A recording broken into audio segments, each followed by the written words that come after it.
লোকসভা নির্বাচনে দামামা বেজে গিয়েছে। ভোটের দিনক্ষণ ঘোষণা আর মাত্র কিছুদিনের অপেক্ষা। অবাধ শান্তিপূর্ণ ভোট করাতে আগেভাগেই রাজ্যে কেন্দ্রীয় বাহিনী মোতায়েন করা হয়েছে। তবে তাও চিন্তা যাচ্ছে না ভোট কর্মীদের একাংশের। এই আবহে ভোট কর্মীদের নিরাপত্তা নিয়ে এবার সরব মাধ্যমিক শিক্ষক ও শিক্ষাকর্মী সমিতির। মঙ্গলবার ডালহৌসির Bengal chamber of commerce and ইন্ডাস্ট্রির সামনে থেকে মিছিল করেন সমিতির সদস্যরা। মূলত তিনটি দাবিকে সামনে রেখে মুখ্য নির্বাচনী আধিকারিক দফতরে ডেপুটেশন জমা দেন তারা। তাদের দাবি, যখন ভোটকর্মীরা নির্বাচনের জন্য যাবেন তাদের নিরাপত্তা সুনিশ্চিত করতে হবে।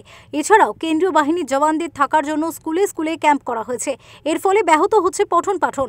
অনেক স্কুলের পরীক্ষা পর্যন্ত বাতিল করে দেওয়া হচ্ছে বলে অভিযোগ মাধ্যমিক শিক্ষক ও শিক্ষাকর্মী সমিতির। তাদের দাবি, কোনো শিক্ষা প্রতিষ্ঠানে যাতে পড়াশোনা বন্ধ না হয় সেদিকটাও নিশ্চিত করতে হবে। এর পাশাপাশি তারা বলছেন, ভোট কর্মীদের ব্যক্তিগত তথ্য প্রকাশ্যে আনা যাবে না। এই দাবিতে মুখ্য নির্বাচনী আধিকারিক দফতরের বাইরে বিক্ষোভ দেখান মাধ্যমিক শিক্ষক ও শিক্ষাকর্মী সমিতির সদস্যরা। কলকাতা থেকে শেখ এরশাদের রিপোর্ট, ওঙ্কার বাংলা।